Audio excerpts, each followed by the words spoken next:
parce que c'est quand même le champion du monde de la pâtisserie. Et c'est quand même un Français. Il travaille au Plaza Athénée à Paris. On est ému quoi. J'ai du mal à parler même, tellement que je suis ému là. Impressionné, le jeune Charlie tente de faire goûter ses gâteaux préparés avec ses camarades à la star de la pâtisserie Christophe Michalak. Ce dernier est venu les rencontrer hier, lundi, au centre de formation des pâtissiers d'Angers, lieu où lui-même a fait ses études autrefois. J'étais élève dans cette école.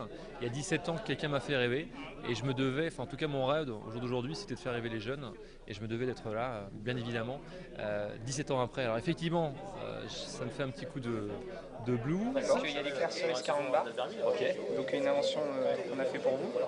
Christophe Michalak est connu pour sa rigueur. Pour lui, chaque pâtisserie doit être parfaite. Les garnitures, on les a faites. Répète. On a congelé les coques. Il y a de bulles d'air en fait entre la mie et la coque. Donc il faut plus faire retomber l'appareil. Et la force du macaron, c'est de le garnir, refermer les coques et le laisser macérer au réfrigérateur comme ça. Tout de suite, il nous a mis à l'aise, il a discuté avec nous. Non, il nous a donné beaucoup de conseils, même au niveau des parfums, comme l'éclair cerise 40 bars qu'on a fait. Tout de suite, quand on lui a dit non, il a fait j'aurais pas mélangé ça avec du 40 bars ou avec la cerise, j'aurais pas mélangé ça. Pour Christophe, cette rencontre a aussi été l'occasion de revoir ses anciens professeurs qui se souviennent très bien de lui.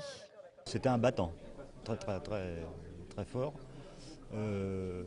Il ne pouvait pas supporter une note inférieure à 10. Ça, pour lui, c'était pas possible. Il avait déjà de grosses ambitions. Et c'est cette volonté qui l'a poussé à gravir les échelons. Il faut dire que ce trentenaire s'est construit au fil des années une sacrée carrière en France et à l'étranger. Parti à Londres à 18 ans, plus tard à Kobe au Japon, puis New York et maintenant Los Angeles, de quoi faire rêver tous ces jeunes en formation. Ce que je souhaite vraiment, c'est qu'à un moment donné, dans toute cette équipe qui est derrière moi, il y en ait un, deux, trois, voire plusieurs qui fassent la même chose, qui reproduisent en tout cas mon parcours.